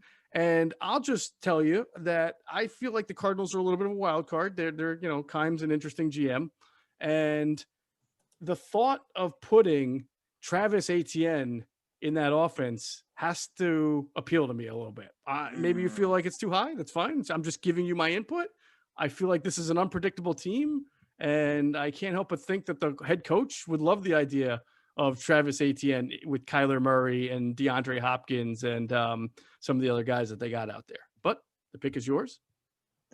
Well, linebacker is enticing, but they got Isaiah Simmons last year. Right. I'm leaning Greg Newsome. the Northwestern corner. You're playing it safe. I like it. Yeah, I mean, Exactly where their you should corners go. are in dire straits. One thing, just for the Eagles, because I know a lot of people have questions about the Eagles. He Mm-hmm. would be Greg Newsome would be the perfect guy to trade down. If let's say Horn and Surtain go, or really for any team that needs a corner who's picking the teens, if your corner is taken, trade down for Greg Newsome because he's not a top 10 pick. He's somewhere in the middle, somewhere no later than the early 20s. I still think he goes where Andrew goes. He shouldn't get past 16. That's a great pick for them. Good All right, football. Greg Newsome, isn't there? You're right. They're probably not going to take a linebacker after taking Simmons last year. They signed J.J. Watt. Chandler Jones is coming back. So from a pass rush standpoint, you think they're pretty good. They lose Patrick Peterson. He had been kind of long in the tooth anyway. So to get Greg Newsome there makes a whole lot of sense. I still wouldn't be surprised if they took ATN or something. I'd be shocked. That would be stunning. It would. He's Remember, really good though. There's always some surprises on draft day, by the way. So, yeah. That would be a shocker. All right. Yep. Well, the next pick probably will lend itself to shocker territory as well as we come upon the Las Vegas Raiders, who are no easy team to diagnose because what they tend to do in the draft is also a little odd. Adam, what would you say the Raiders' needs are, and why is it offensive line? Yeah, right tackle. Their left tackle is good. They got a contract extended. D tackle, guard, safety, corner, DN. They reached for Cleveland Farrell with a 4th pick overall. I know they tried to trade down a couple years ago. I get that, but this is all about value. There was nothing special about him. He has a chance, as I said at the time when they drafted him, if everything works out, if his upside hits, he's Brandon Graham, a guy 10 to 12 year player. He's a good kid, good for the locker room, but you know what? His skill set isn't special. Mm-hmm. They still need pass rushers. Max Crosby's a very interesting player who was great as a rookie, not as good as last year. But those are their needs. Defense is terrible last season. They need talent. To me, this is where you need to go. But right tackle, that need is glaring. So we've got offensive line need. We've got defense everywhere. Pretty much need. Now, are they a 4-3 or 3-4? 43, yeah. Gus Bradley's defense. We're going to run Gus Bradley. All right. So Gus Bradley's defense, the cover 3. There's really no corners. Seattle, I think that you're going to take here. Probably not linebacker. Well, there could be some linebackers. Andrew, let me ask you. Adam mentioned Kwity Paye. He's certainly a guy that you could. Yeah. Could Kwity Paye play in a 3-4 in this type of defense? But he's a 43. But there were 43. There are Oakland's a 40. Oakland, Vegas is a 43 front. They are a 40. That's right. Yeah, it's Gus Bradley's 34. 43 front. Oh yeah, Gus Bradley, 43. All right. Kwity Paye does have versatility, but I think he's going to be at best as a 4-3. Although it does look, and you could line him up Leo if you wanted to running that scheme, but he's to me, as Andrew talked about, you could stand him up if you wanted to, but to me, he's a hand in the dirt. They need help. They need to impact the quarterback, which they've not done. Let me ask you this, Andrew. You've probably watched him. Tevin Jenkins. He was a right tackle at Oklahoma State, was he not, or was he left, or both? He was right. He was a right tackle. So you can just slide him in there to play right tackle right now, huh? But I mean, if you look at Andre, I see a lot of Andre Dillard vibes with as far as like the toughness. Okay. Well, how do I reconcile, as someone who thinks the Raiders tend to draft a little funky here? Kwity Paye is, to me, like a good pick for them. But they just drafted, as Adam mentioned, Cleveland Farrell a couple of years ago, top 5 pick. Max Crosby has played okay for them. I mean, are you really going to draft Kwity Paye here and have some kind of rotation when you're hurting on the offensive line, you're hurting at linebacker and corner? I don't think they would do linebacker. What's that? Just so you know, I don't see linebacker at all, only because they invested a lot of money in 2 guys in free agency, and it didn't really work out well. Yeah, it didn't work out though. That's my problem. Right, but I don't know if they're going to walk away from these guys. Right. All right, but then they invested draft capital and pass rusher, so I'm not sure they're about to take Cleveland Farrell. But you want, as you said though, you set it up well. They need a rotation. They need guys who can impact the passer, whether it's a corner to hold it up or DNs to get to the quarterback. Their defense, they just have not drafted well enough. I mean, it's not a secret. They just have not. Which is why I'm prone to want to think Tevin Jenkins here. To me, it's a little bit outside the box, and it's something like except for the fact that he probably didn't run a 4.8, even for a lineman, because that we always know they draft speed. I just feel like they are outside the box thinkers. And Tevin Jenkins, is there another offensive tackle that you would draft here if not Jenkins, Andrew? No. No, No, this not- is the next. Yeah, The next. I mean, if best you're going to tackle. go offensive tackle, that's you're going to go Jenkins. I'm putting Tevin Jenkins in for the Raiders. They do things unconventionally, so we have to think unconventionally. All right, Tevin Jenkins is the Raiders pick, and we move on to Adam Kaplan. We will move on for the Dolphins making their second pick. So now, what do they need after they took Penei Sewell in the first half of the draft? Yeah, so receiver still, though, right now on my Kaplan board, I don't see a receiver. It's a little early for Rashad Bateman. I think he goes top 40, but I don't think he goes here. So we'll eliminate receiver for the time being. They also need a running back, and they need pass rusher outside linebackers. Andrew, is there anyone from now Quiddy Pay to me? How would he fit in as a stand-up outside linebacker? It's going to be like kind of seeing Brandon Graham when he had to do it. He's not going to be Same as school. fluid. Yeah, yeah, same school too. What are the chances? But Right. no, it's going to be a big adjustment. It's not. I don't think that's going to go over very well. Let me give you another one. Is it way too early for Jason Oweh? No, actually, him or Russo are two guys that I would consider in that spot. Yeah, Bruce. They have to have. They need pass rushers in the worst way. I cannot believe that Cobb Van Noy is surprising. And Jalen Phillips too. Yeah, no, the Phillips would have went earlier if he didn't have the concussion history. Yeah.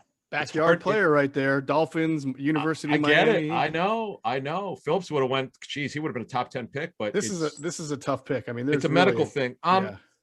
I'm going to throw a curveball here. Nice.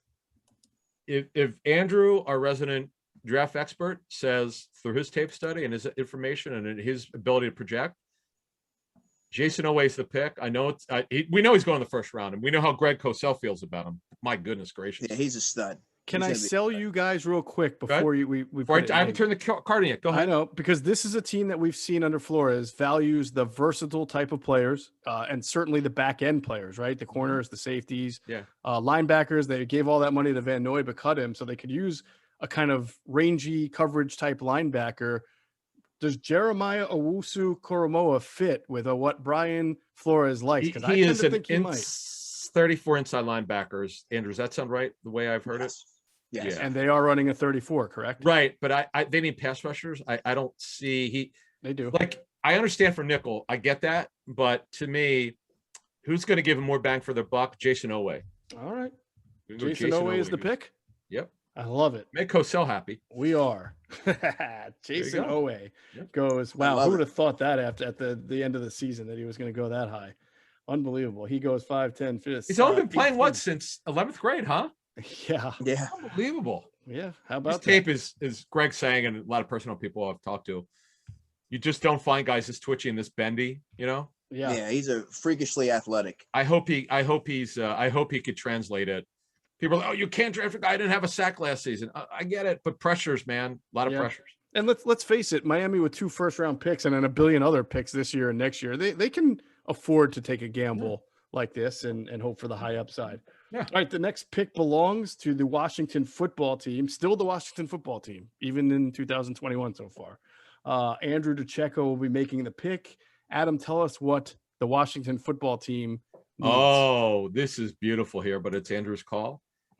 Their needs at number 19 or left tackle is a disaster. They need a left tackle. Quarterback, they need a developmental quarterback. You can't go with Fitzpatrick the whole season. Receiver depth, corner, they lost Ronald Darby, brought in William Jackson, the corner, but they need depth there. And they could use the back end of these needs are just depth. DN's not a need for starters, obviously. They've got the 2 studs, but they need depth. But the chief needs are left tackle and quarterback. You're up. Well, let me interject as you ponder this, because when I think of Ron Rivera and his success in Carolina, I think he's one of the few 4-3 coaches that put a lot of value in that linebacker position. You're talking about Luke Kuechly and Thomas Davis, right? And even Shaq Thompson, who could play some linebacker safety. And I'm looking and I'm thinking, as your, player personnel guy, Andrew, we need a left tackle badly, but this doesn't seem like an I mean, I guess the next best offensive tackle, I have to compare that guy to maybe the best linebacker on the board, perhaps Trey Lance. I could use a quarterback still. No, I forgot Trey Lance is still sitting out there. But really, a guy that stands out to me would be Zaven Collins. Oh, Because of, and listen, I don't know if that's our linebacker on the board here. It still could be Owosu Koromoa, but I'm just saying this is a guy who has valued linebackers in the past. Yeah, I mean, Jeremiah Owusu-Koramoah is getting his top consideration for me, but I forgot that Trey Lance was sitting out there. And it also wouldn't surprise me if Washington does something crazy and goes for like a Kadarius Toney, which is a player that I think is going to get drafted earlier than people think. Okay. I think they go Trey Lance here, man. Trey Lance, man, that some people will think that it is amazing that Trey Lance was able to fall to them this low. So that's pretty good for them. They get to develop a guy. Go ahead, Adam. I was just gonna say, realistically, he shouldn't go in the upper half because he's a project. Right. But you know what? And I know he's not Patrick Mahomes, nobody is. But the Seahawks were going to draft Patrick Mahomes at 17. It just didn't work out. That was the guy that they really loved. And you can never, when you take a guy like Lance, understand what he is right now. You got Fitzpatrick to start the season, which would almost certainly happen. But by the end of the season, if it works out this way, if Lance doesn't go in the top 10, he drops to them. This is such a good developmental quarterback because you love everything about him. You just got to get him up to speed with good coaching. Scott Turner has done a really good job of managing quarterbacks. Obviously, he learned from the great Norv, his dad. I love this pick for them. It would have to be the pick to me if he's there. Andrew DiCecco, that was the pick, right? You're making the pick. Yes, sir. Yep. Just broke the hearts of the Chicago Bears who had their eyes on potentially grabbing Trey Lance there in my, fictitious scenario. To recap the last few picks here, the Arizona Cardinals go with Greg Newsome. The Raiders take Tevin Jenkins. Miami, with their second first-round pick, takes Jason Owe, the defensive end out of Penn State. And Washington grabs a quarterback in Trey Lance, the quarterback out of North Dakota State. The Bears are next up on the board. I'm making the pick. Adam, tell me what the Bears need. Developmental quarterback? They do. They could use offensive linemen, right tackle, guard, wide receiver for sure. Darnell Mooney they love, but Allen Robinson is on a franchise deal. There's been no movement in terms of getting him an extension, so we'll see what they do there. At corner, remember they cut Kyle Fuller, which one of the few true cap casualties. There weren't a lot of them. It just teams decided to walk away from some veterans, but that was one, man. That was a tough one. I'm very surprised that they did that. They love our guy though, Geoff, that we interviewed. Was it Jalen Johnson, right? Last year? Yeah. What a good kid. He did well come back from a shoulder injury. So they need corners as well. And that right now for Chicago, that would be it. And big up to Andrew DiCecco. He's the one that arranged that interview for us when we had Jalen Johnson on. All right, so I'm the Bears, and there are two players at this position that kind of stick out to me. One played in my backyard, which is Notre Dame linebacker Jeremiah Owusu-Koramoah, who I believe would fit my defense fairly well. I've got a decent pass rush. I could use some help at the linebacker level. But the other one, Andrew already mentioned it. I've got Allen Robinson. I'm trying to retain him. I'm trying to actually win with Andy Dalton here. I could use to get him A, some protection, or B, some weapons. I don't love the protection options here, but I like the idea of putting a wide receiver at that across from Go Allen ahead. Robinson. I know where you're going here. I love it. Go ahead. The question I have to decide is, do I take the speed receiver in Kadarius Toney, as Andrew just mentioned, or do I go with another player sort of in my backyard from Minnesota over there and take Rashad Bateman? I'm thinking, because you also have to think that there's a chance Allen Robinson might not be here after this year. Yeah. And I like a kind of a go-getter type wide receiver. I think Toney has the speed. Man, this is tough. This is like the whole just to give a little background on Toney. I had a receivers coach tell me that it's not his fault at Florida in terms of the routes that they asked him to run. He didn't run a lot of NFL type routes, a lot of shallow crosses, a lot of short area passes. You take it, run after the catch. They didn't ask him to run a lot of NFL routes, is what I was told. So this coach said if he got him, there was a lot they think they could do with him. They like the kid. They think he's got a ton of upside. He's definitely going the first round. Andrew's right. I love this pick. If you go with him, I like him. Bateman is not, the word around the league is he's technician, great route runner, not big on running after the catch. Right. Did have some drops that you are concerned about. Some looked like that he was going to get hit, drop the ball sometimes. That's a negative, but you love the kid. He's competitive. He should go. He's going to go in the top 40. Yeah, I like the way he set it up, Geoff. I think it's a discussion for their front office, but it's your call. Andrew, I'll ask you this before I submit the card. If I take Alex Leatherwood here, am I reaching, or is this where he kind of fits? I think he's a back end, like further down the list there. I think I'd be a little bit of a reach here. Okay. I personally would lean Tony, but it's your pick. I am going to. I think my only issue is that Ryan Pace is making the pick, and like some other teams we've mentioned, it tends to be a little bit different than what conventional. I'll never wisdom. Forget it. Yes, never forget it in 17. Never forget it. So I mean, I might as well just pencil in Kyle Trask here for all. No, I will. It. I know that was the low blow. I'm going to go with Kadarius Toney. I think it makes a lot of sense. Love you it. put the speed across from Allen Robinson, and you try to give Andy Dalton some line help later. I'll give you a little hint. They're looking. Yes, Darnell Mooney can run. There's no question. It's a good job by Ryan Pace, 5th round out of Tulane. A-Rob does not run very well. Past 10 yards, he's tremendously quick, believe it or not. In his 10, actually one of the faster receivers on tape inside of 10 yards. But after that, he loses steam. I love this pick, and this would help them. This is a good move for them. This is around the area where I think he would go. All right, up next are the Indianapolis Colts. Adam Kaplan, you'll be making the pick. Please tell us what the Colts need. All right, they need a left tackle because they don't have one. Costanzo retired. They're really bad at DN. They just don't have anything. Justin Houston's still out there. Corner and D tackle. They're all needs. Left tackle's the biggest one. DN's right. Actually, Colt fans, you can make a debate. Is it left tackle or DN? I wouldn't argue with you. Corner in terms of depth and competition. D tackle is just depth. That's a down the line need. That's not a major need. I'm just the chief needs are left tackle and DN. Andrew, are there any left tackles here for us? I mean, I would say you could go Leatherwood, or you could go Walker Little from Stanford. Yeah, from Stanford, tall kid. Yeah, Kwity Paye's there though. Kwity Paye, yeah. I'm gonna go. We're gonna turn the card in. Chris Ballard will tell this guy Ed Dodds, guys, let's turn that card in. We debated. I know he's big on the discussion category. You know, he's very good with including his scouts and personnel people. To me, he's the best player on the board for what they need. There's no left tackle there. Well, there's some, as Andrew mentioned, but you know Chris Ballard is going to take the best available player here. Kwity Paye. It's got to be Kwity Paye. Yep, Kwity Paye. Absolutely. Got it. Done.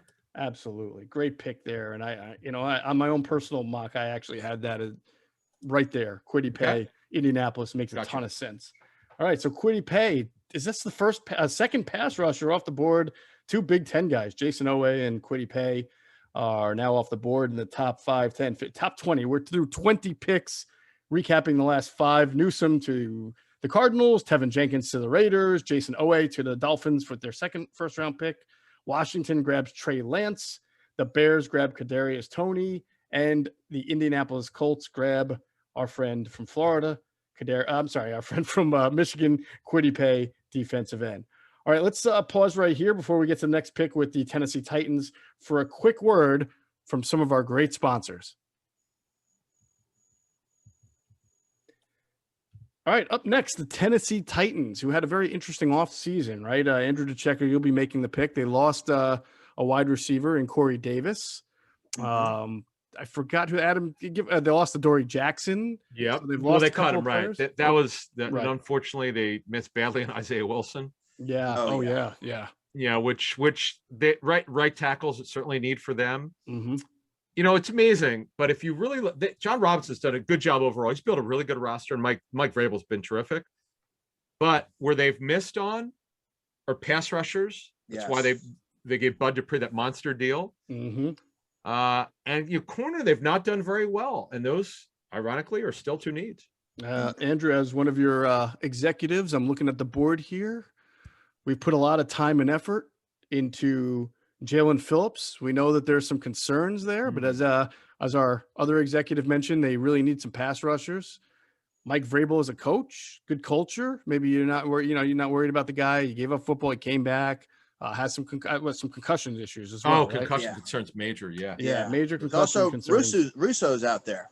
Which Russo now is this? Greg Russo. Oh, Greg Greg Russo. Russo. Oh, Gregory Russo. Yes. Is he a that's right. stand-up, Andrew? Could he stand up? Because that's what they run at 34. Yeah, I believe that he can. He's someone that's very lean and light for he's 6'7", but I believe he's like 250 or something. Right. Okay. We also have Aziz Ojolari from Georgia. Yeah, I like him. 9.5 sacks last season. Yeah, this feels like a good spot for the Titans to grab a pass rusher. I mean, as maybe more so than a corner or I mean, it could be a spot for a linebacker. It's Andrew's up here, right? Yeah, Yes, Andrew's up. So I'm just advising him, and he can make the pick. I'm leaning Jalen Phillips. Okay. Really? What? So now it's a great pick in terms of talent. Yeah. Just understand it's a medical issue. So. And I think had it not been for that, I think he would have went much higher. Oh yeah, I agree. Okay. Ability. Right. Okay. Yeah. By the way, the Titans have shown before that they'll capitalize off linemen with medical issues. They drafted Jeffrey Simmons coming off the knee injury. That was just the ACL, right? But this is concussion. You do worry about that. That is tough. Yeah. That is tough. Yeah. All right. So Jalen Phillips is the pick. You writing it on the card? Yeah, we're writing it down. I love it. All right. Okay. The next pick will be the second first-round pick for the New York Jets. They took Zack Wilson at number 2 overall, and now they're picking 22nd overall. Feeling like this organization needs to do two things. The one, they got to bolster the offensive line, bolster the defensive line. They got a quarterback now. They got to protect him. I'm still, I'm looking at some of the pass rushers that we spoke about. And I'm also looking at some of the offensive linemen we spoke about and thinking that this is still prime pass rusher territory for the Jets. The only question I have is, does a guy like Aziz Ojolari fit the Salah 4-3? I mean, some people think he's more of a 3-4 edge, but he does have very long arms. Yeah. And Salah's a smart guy. I mean, he probably can use some movable pieces. What do you guys think about? I think he has scheme versatility personally. Mm-hmm. Okay, so you think he could play in that system, Adam?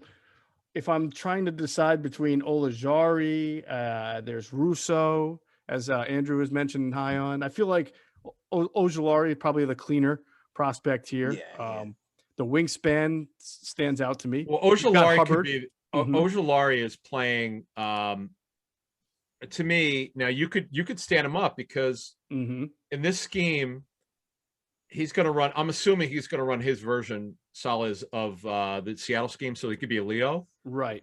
Absolutely, they got to get pass rushers. I joked with I met Calvin Pace. Remember Calvin Pace? Yes. Yeah. I said, Calvin, they haven't had anyone to go rush the passer since you retired, man. You were laughing. So with the combine a couple of years ago. Yeah. They just have not gotten it right at pass rushers. So to me, give me anyone who could rush the passer. Their last Calvin Pace was pretty good, but their last annually good pass rusher was John Abraham. And that's got to be a decade ago, right? Yep. I feel like Aziz Ojolari is the pick here. Do you guys want to convince me otherwise? I'm good, man. I'm good. Pass rusher. Do it. Yeah. All right. That's my pick. Aziz Ojolari, the pass rusher from Georgia. And the next pick belongs to the Pittsburgh Steelers. Adam will be making the pick. Adam, tell us what the Steelers need. They have a little bit more than I expected. We know left tackle Villanueva is still up. Ravens have interest in him. Steelers have not eliminated him from coming back. Running back, they have too many running backs, but they don't have a starter. Guard, they could use another outside linebacker, pass rusher. Zach Banner's the right tackles come back to an ACL. Now they're not going to do it here because there's no quarterbacks left, but developmental quarterback at some point in corner. Joe Hayden's getting up there. To me, you take the best player, right? The best. Well, Rousseau is a consideration here. I feel like this is also finally a good spot now for Alex Leatherwood because the Steelers are a team that values the trenches. Leatherwood is he's a punisher. He's not maybe the most athletic guy, but he is a mauler, and that's the type of player that the Steelers like. They got these cold weather games. They get divisional rivals. You want those maulers to be in there. I mean, to me, that's kind of a good scheme fit and need right there. Oh, is Leather now? Who was the Alabama lineman who had the concussion issue? Was it Leatherwood? Oh, I think it was the guard. Okay, I know one of them did, but is Tevin Jenkins still available? I believe the Raiders took Tevin Jenkins. Yeah. How about Walker Little? He's Walker still there. Little is available. What's the difference between Little and this kid Leatherwood? Leatherwood's played a lot more football, and he's more pro ready. Little's you're basing him off of drafting him off of traits and projection. Right. He hasn't played since 2018, really, because in 2019 he only played 1 week, right? 19. Yeah, exactly. He showed a lot of promise, but there's just not enough there to warrant selecting him there, in my opinion. Now the other so Is there alignment an edge rusher that can replace Bud Dupree? That's worth. That's what I'm looking at here. Is there anyone? I'm not sure Russo kind of fits with. Does Russo drop back into coverage well? He's got to get stronger physically too. Yeah, he's got to get a lot. That's not a Steelers type of pick. Yeah. So the players that I would look at would be an alignment, and here's the earliest I think Najee Harris would go off the board. I know that's a big. There's a lot of buzz about that, but I just don't see it. I've been surprised by the Steelers before, but do they draft running backs in the first round? Ever? Yeah, wait, did Koromoa go yet? Oh, that's interesting. No, Koromoa is still on the board. I mean, that's a custom fit right there. Wait a minute, now, they've got Devin Bush, right? Bush is cut, but he's come back from an ACL, but he's a starter. They got Alex Highsmith. They have Alex Highsmith. Who's a backup outside line, but he had to play last year. I mean, they struggled on the O-line last year when they had some injuries, and Villanueva might not be back. They need a left tackle. I'm going to go with Najee Harris is a 3-down running back. He's incredibly gifted. He is so good. It's either a lineman or running back. I'm going to go with Harris because he's the best player on the board. Okay. Najee Harris from Alabama. He kind of fits their identity. Definitely as a player. I mean, it's very rare that if ever I can remember them taking a running back in the first round, but I mean, hey, it's a good pick. It's a 3-down running back. You're right. I think Rashard Mendenhall, if I'm not mistaken. Correct. He was. Was he a first rounder? Yep. Oh, yeah. That's right. All right. There you go. So maybe, all right. Egg in my face. There you go. All right. That was a long time ago, though. Unfortunately, his career was not as long as you'd like it to be. No, he got beat up as many Steelers running backs tend to do. Remember the Eagles brought in his brother Walter to training camp once? I do remember that. I remember saying to Ruben Frank, or I don't know, I think it was Ruben when we were there, I'm like, this guy's no chance. You could just see it wasn't explosive like his brother. Anyway. All right, we're coming down the stretch here. The next pick belongs to the Jacksonville Jaguars. They took already in the first round some guy, Trevor Lawrence, some quarterback, number 1 overall. And now they're back. Andrew DiCecco, you're going to be making the pick. Adam, what would the Jaguars now need after taking Trevor Lawrence? Yeah, safety's a big need. They're going to go, remember, to I believe a 34 front. I think it's going to be a hybrid 34. So they need that. They have Josh Allen, the outside linebacker from Kentucky, who was a former first rounder. But they need more of them. Tight end is a good player, by the way. I haven't heard. Yeah, he was great. He rookie year. He's right? a good player. He's been hurt, unfortunately, but he's really talented. That's right. In fact, the Raiders should have taken him. I don't know why they didn't do that. But that's another story for another time. Tight end is a disaster. They traded Josh Oliver. They didn't bring back the former Bengals tight end. His name escapes you right now. Who they didn't pick up his option. Tyler Eifert. Yep. Thank you. Yep. And then a guard. You know, it's funny. They have 5. They're bringing back this line for I think like the 3rd straight year. But they need to be better. They just have not been good enough. So guard. They can use cornerback depth, running back with speed. Obviously, this is down the line stuff. But the chief needs are safety, outside linebacker, tight end, and guard. This sounds like a good spot for Owusu Koromoa, who can play multiple positions in the back end there. I'll tell you a name we haven't mentioned yet that I got to stop the skid here. Caleb Farley. Farley. Okay. It's a great pick. It's a phenomenal pick. Now they're good with Griffin. They're paying a lot of money to and CJ Henderson, the first rounder. Trey Herndon's their nickel. They don't have a 4 or 5 right now. Josiah Scott, I believe, I'm told he's coming off surgery of some sort. It might be shoulder. I'm not sure what it is, but he was a 4th rounder in Michigan State. But here's the question, Andrew. Does he have positional versatility? Could you use him a different way other than corner? I think he can play. I think he can play some safety. Because that's it. They are super weak at safety. Because he's a bigger corner, Adam, and he's super athletic. I think he has some of the best athletic traits of any corner in this class. Rayshawn Jenkins are paying money to, formerly the Chargers. I get that. Rudy Ford's only special teams. Wingard had to play last year. He's not a starting safety. But then there's Trayvon Moehrig that could get some consideration here too. Okay. Boy, it seems I like think the value go in is a too lot good of directions. on Caleb Farley. Well, here's the question for Andrew, and it's really for Geoff as well. Mm-hmm. It's really for anyone who's doing a mock draft. The way you look at this player is simple. Do you think he's a 2-contract guy? Can you get a second contract out of him? If he is, he's your pick. If not, he's not your pick.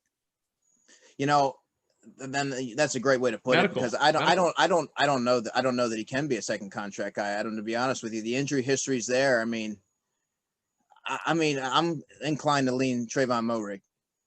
Shore up the safety position.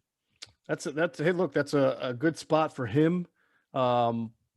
Caleb, but the only thing is that makes me agree with your value if you do like him that much and think he can play, but you did draft CJ Henderson last year, almost in the same exact territory, right? Like 18 to 20 or something. Or no, was he higher?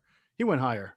I think he went top higher. 10, top 12. Yeah, that's right. He was a higher pick. So I don't know if they would go corner back to back first year. Who's kind of calling the shots here, Adam? Is it going to be Urban Meyer pick, or Meyer has control, but he's going to lean on he'll lean on Trent Balkey. Oh, that's right, Trent Balkey.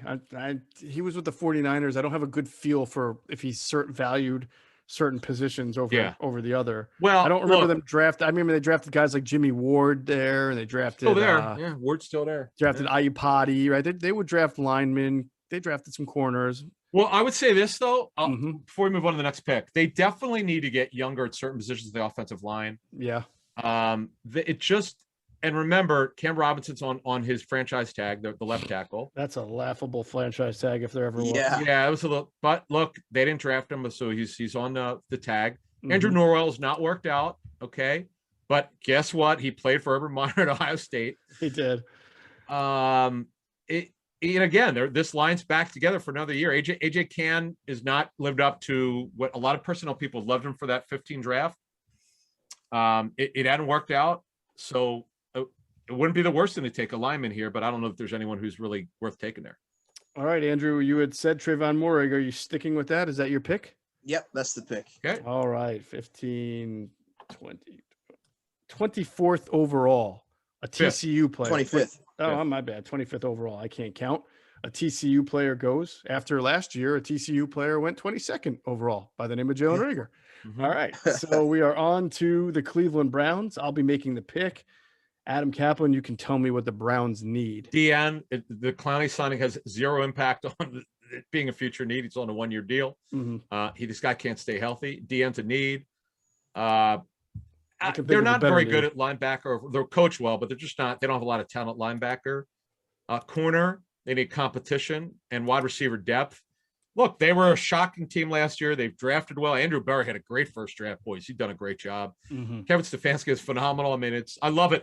I can't believe we're talking about the Browns drafting in the 20s, folks. Yes, it's happening. So my lean here, Andrew, is, and we didn't really talk about wide receiver, but they do need wide receiver help, the Cleveland Browns. I mean, they've got a good slot receiver, of course, in Jarvis Landry, but I mean, you saw last year, and I don't know what's going to happen with Odell Beckham. He's always been hurt anyway. Yep. I'm looking here and thinking the value of taking Rashad Bateman over, say, somebody else who could help me at linebacker. I don't know. I guess maybe I could get some really good help here out of either Zaven Collins or Owosu-Koramoah. This is a tough one. Help me out, college scouting director. What's the best value here? Or how about Terrace Marshall? Marshall. Yeah, he's on the board too. So tell me where the value is. I'm with Adam. I do think that Bateman's going to he's a top 40 guy. I still think this might be a little early for him. Okay. I would go with Owosu-Koramoah if it's me. I mean, what is their linebacker situation, Adam? Please brief me on that one. Yeah, so they're kind of light. They have Taki was a Sione Takitaki was a third rounder. I'll never forget that name after the interception return for a touchdown against the Eagles. Yeah. Yeah. They brought in Anthony Walker, formerly the Colts. He'll be starting in the middle. Jacob Phillips is a guy they like. He was unfortunately hurt a little bit. Mack Wilson is inconsistent. It's not that they need to draft a linebacker early. They need depth and competition. But this is good value at this spot, right? I mean, if for either him or Zaven Collins. I know Andrew Berry's only 1 year with the Eagles, but he's into analytics. Yep, just saying. He likes guys who have good athletic numbers, right? I mean, that's got to be Owosu-Koramoah to a T, no? Okay, but again, he knows the Eagles don't invest in linebackers early historically. Well, that's a good point too. I forgot bring about that. Oh man, Terrace Marshall's actually a I pretty love good. that one. That's man, a good pick here, isn't it? Yeah. A little note: the guaranteed money in Odell Beckham's contract. He signed for 23. This is the last year of his almost all of his base salary. He's making 14.5 the season. 12.8 million of it's fully guaranteed now. It became fully guaranteed in early March, mid-March. So he's going to be on the roster this year. But after the season, folks, there's no guaranteed money. He's got a training camp roster bonus next year on the first day. So to me, I love this Marshall. I like a receiver anyway, quite frankly. I like it here. You guys have convinced me that Terrace Marshall is the best value pick for a team that could use a couple areas. I think that you wouldn't want to pass on Terrace Marshall because they'll be picking again in the bottom of the second. And I think some of those guys we're talking about, like Bateman and who's the kid from Mississippi?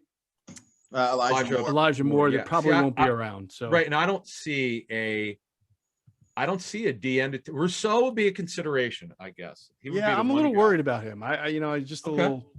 I got concerns on Rousseau. Got you. Okay. So, no problem. All right. Let's remind everybody about our friends at PHLSportsNation.com, enhancing the fans' experience with their coverage of all of our Philadelphia sports teams. Great stories, great podcasts, great content all around. So make sure you check them out at PHLSportsNation.com, where you can go find them on Twitter at PHLSportsNation. All right, we're coming around the stretch here. We've got the Baltimore Ravens making the first of two picks here in the last 6. So Adam Kaplan, you're making the pick. Tell us what the Ravens need. All right, they need a right tackle because they just traded their right tackle. Yep. To the Chiefs. They need outside linebacker. Those are their two top needs by far. The GM Eric DeCosta doesn't like it when you say his receivers aren't good enough, but they need receivers, and they can use the safety. So the question to you, our expert Andrew DiCecco, is there a tackle here you would consider? Right tackle. Before you answer that, I would like to remind everyone, including our committee here, our war room, that we are the Ravens. We take players from Alabama as if there's no other school. Ozzie did it. DeCosta does it. Yeah. And you seemingly have two pretty good Alabama players who could fit your needs, one being a tackle in Leatherwood, another being the defensive tackle in Christian Barmore, because isn't Brandon Williams a little – I know they signed him to a long contract, but then last year I thought they were not very, very pleased with him, or he missed some games. Yeah, Calais Campbell is getting a little older, obviously. Brandon Williams is on the final. Yeah, he took a pay cut. Yep. Took a pay cut to get an extension. Yep. He's on the final year of his deal. All right. He is 32 right now, so that would be a good one. All right. So I'm just Leatherwood has that smash mouth, that Mauer Ravens identity. Total right tackle, right? Especially. Yeah. And Alex Leatherwood will be the pick because it is a need pick. Now, they are also on Alejandro Villanueva. Mm-hmm. As of Monday, I don't know if they've made him an offer yet, but I know they're interested. But he has interest from probably 3 or 4 other teams. So they have to know by the draft, because that also with the compensatory pick formula, they're the best in the National Football League history of doing this. They'll wait. If they're going to sign him, they won't do it until I think it's May 3rd. That's when it won't count toward the formula. So they wouldn't. So they can get the full. So it won't count towards their little bounty. But it's going to come down to this to me: either they sign Villanueva or they draft a tackle here. That's the way I see it. Could Leatherwood play guard if they were to sign Villanueva to play tackle? I mean, he's a mauler, right? Yeah. I mean, that's certainly not ideal. I think he could do it in a pinch. Okay. If they go with Villanueva. Mm-hmm. Well, for the purposes of this draft, we will go with Alex Leatherhelmet-Wood. Sounds good. Alex Leatherwood from Alabama goes to the Ravens there. All right, now we come up on let me just recap for the last few picks there. The Tennessee Titans took Jalen Phillips. What number was that? That was 26, 27? 22. I'm 22. My fault. I was looking at the wrong grouping here. All right, the Tennessee Titans took Jalen Phillips. The New York Jets with their second pick, Aziz Ojolari from Georgia, the pass rusher. The Steelers took running back Najee Harris from Alabama. The Jaguars take Trevon Moehrig, the safety from TCU. And the Browns took Terrace Marshall, wide receiver from Louisiana State. Ravens follow up with Alex Leatherwood, offensive tackle from Alabama. The New Orleans Saints are on the clock, and Andrew DiCecco will be picking. Adam Kaplan, please tell us what the Saints need. Yeah, they cut Emmanuel Sanders, so receiver, corner. D-end, remember they let Trey Hendrickson go, walk. He walked and signed a big deal with the Bengals, and outside linebacker. All right. So it seems like there's a couple of different positions they could address here. I wonder how much longer Owusu-Koramoah is going to be sliding. I think it's time. I think it's time. It is going to be. Is that the pick? What do you like about him in this defense? I just love his fluidity, his sideline to sideline speed, his range. I just think he fits that fast flowing defense really well. I mean, Asante Samuel Jr. would be an interesting player here. That's scrappy. He can play outside. He can play inside. You know, he kind of fits that, you know, pairing with Marshawn Lattimore. That'd be interesting. But I'm going to go Owusu-Koramoah here. All right. Jeremiah Owusu-Koramoah out of Notre Dame is the pick. Up next are the Green Bay Packers at 29th overall. Is that correct? Yes. Yep. And I will be making that pick after Adam tells me what they need. Wide receiver speed. They don't need to do it early. They haven't spent a first-round pick on a receiver in decades, I believe. Guard, corner. Kevin King, who's been hurt, he's talented, he's long, but he gets hurt a lot. That's it. I mean, look, they're really good. They don't need a quarterback. Right.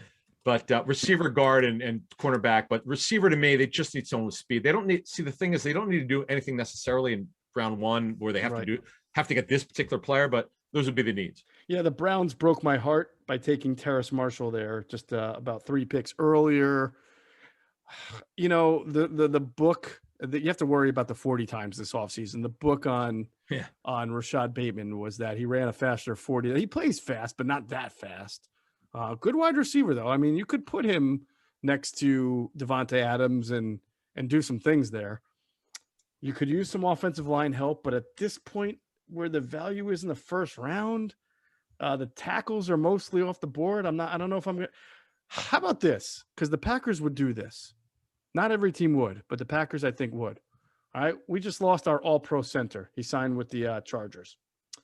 And there's some pretty good centers in this draft. Creed Humphrey could be one. Isn't Dickerson the one who has by the way, you asked about the lineman with concussion issues. I think that was Dickerson, right? From Alabama, the center there. Yes. Yeah. Yes. Quinn Meinertz played in our backyard, but I'm not sure we're going to use what a great story. First round pick on him. No, he won't go in the first, but he's a great story. No, I know. But is this a spot where I go for either, you know, Humphrey or Dickerson? Is that a Green Bay thing to do? It is a Green Bay thing to do, isn't it? That's interesting. Creed Humphrey would be a name. If there is one that's going to go in that area, it's going to be him. It would be him, huh? I like Creed Humphrey. I'm really leaning toward it. Is Aaron Banks a guy that or Wyatt Davis? You know, am I going to be the Packers and take a guard in the first round? I might take a center. What do you think, Adam? When you look at their roster, if you just look at depth, they've had injuries over the years. You know, Jenkins is their center. John Runyon's son is going to be in the mix. Guard to me is a need. I mean, it's competition in the mix. See, guard to me, if you and I are picking, I'm like, I think we need to go guard here. Well, what about Elijah Moore? Because, you know, if I'm Brian Gutekunst, he can run. Right, I'm getting buried for not taking a wide receiver in the first round. Andrew, is he only a slot or could he play outside? I think he can play outside, Adam. And you talk about just a dynamic playmaker, run after the catch. He really fits what they need. I mean, adding a Rashad Bateman there would be a little redundant, in my opinion. I'm just worried. Like, I think that he can play the outside when Aaron Rodgers is my quarterback because Aaron will drop it right in his breadbasket when he burns the corner by 5 yards. But I don't know how much longer I'm having Aaron Rodgers. So am I taking Elijah Moore here to try to ride one more year out, or is there another player for the long term that's going to benefit me? I mean, I'm leaning Elijah Moore here, but I'm just trying to wonder their mindset. I think the value is there though for Elijah Moore. He's a game changer. No matter what, he adds a different dimension to their offense. All right, you guys convinced me. There wasn't a corner that I thought was going to go there. That, you know, maybe one of the Georgia kids, I could see it perhaps a It's little early rich, for though. them, from what I understand. I'm not passing on the speed that I need. I'm taking Elijah Now Moore. Farley, I'll tell you what, Farley, I'm fascinated to see which team takes him the first. I still think somebody takes him. Mm-hmm. We'll see if I'm right. So I got to think that, you know, again, that some team thinks that they can get 6 years out of him. It's a home run if you do. There you go. All right, he is still on the board. Up next is the Buffalo Bills. Adam Kaplan will be making the pick as we round out the final three here. Adam, tell us what the Bills need. Yeah, their needs are as follows. DN, Jerry Hughes is up there. The kid they took last year from Iowa is more of a power end. The thing at running back is, they have a lot of them. They don't have a clear starter. It didn't work out. Last year, Zach Moss is a grinder. He's not a starting running back. Singletary was their starter. He's not good enough. Just not. They're both good backups. Boy, I love ATN here. Could you imagine? Oh. Could you imagine? Now, I'm gonna be honest with you, folks. I'm looking at two players here, and D tackle is also a need for them. When you look at their needs, DN, running back, and tight end also, they could, but it's too early to go for another tight end. There's not another tight end who would go anywhere near here. They probably won't do it because they brought in Matt Breida, who's a changeup, but they still don't have a starting quality running back to me. I'm looking at ATN and Rousseau here. Remember one thing, though. Remember what I said about in Carolina when Rivera was there, how they built up their linebackers and they weren't afraid to use a first-round pick on a Kuechly and having a guy like Brian. You have Sean McDermott was his defensive coordinator, and this is a team that could use some help at the linebacker level. But they're loaded. They just played Milano, and Edmonds is a stud. Edmonds is a stud. I thought, they did. They gave Milano money. Yeah, they're ain't going to happen. And they have AJ Klein there. They're paying. So, I would say that it comes down to, I need to know, Andrew, let's huddle up. We're on the clock here. Do we think Rousseau will be ready to play this season? I think he will, but not in a full-time capacity. He'll be on a snap count. Okay. So Hughes is the veteran who's well into his 30s. Mario Addison, they brought him in from Carolina. Epinesa was the kid from Iowa last year. He's more of power end. This is, to me, for a team that's got Super Bowl aspirations, I love the way you said it. It's a perfect developmental player for down the road. Perfect. Greg Rousseau is going to be the pick. Gregory Rousseau is the pick. I like it. It's a luxury pick for them. They have a lot of depth there. Yep. Love it. Awesome.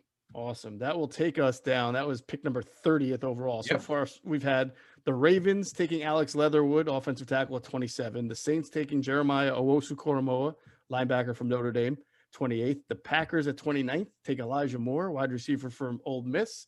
And the Bills take Gregory Rousseau at 30th. That leaves us with the Ravens, who had made a trade with the Chiefs just a few days ago to get up. They traded their right tackle, Orlando Brown, and they now have the second pick in a 5-pick cluster here. They had just taken Alex Leatherwood, the offensive tackle from Alabama.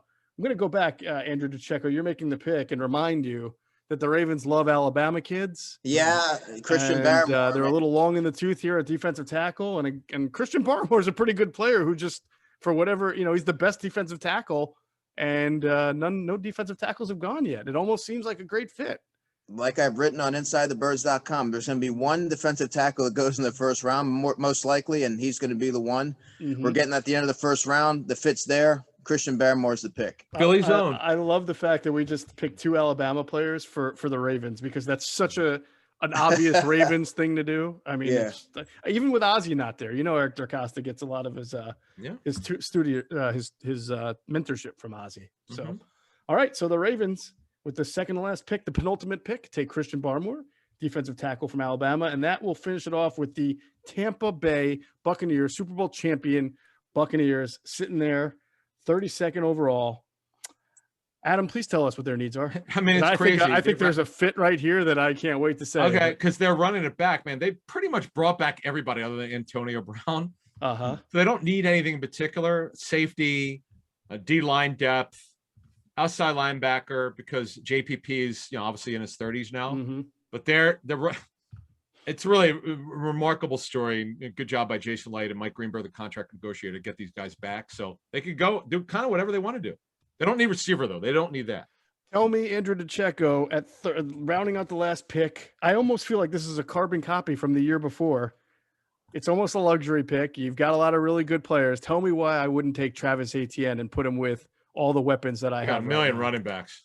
Yeah, but I mean, Leonard Fournette is a short-term deal, and Ronald Jones has never panned out the way they expected. The fact that they let Leonard Fournette take his job shows you that. I mean, Travis Etienne, a pass-catching running back. I know. I have a hard time wrapping my head around Caleb Farley sliding out of the first round, though. They could make that kind of a pick. That would be a luxury pick that they could make. Yeah, I mean, they're okay at corner, but I mean, the value is just too hard to pass up. Listen, if you want to do it, you can do it. I'd like to, I want to solicit as many options. Is there any other area you think? But one thing though, I want to just real quick on running back. You're right, because Fournette 1-year deal, Ronald Jones final year's rookie deal. Giovanni Bernard is going to be the third down back or some of it.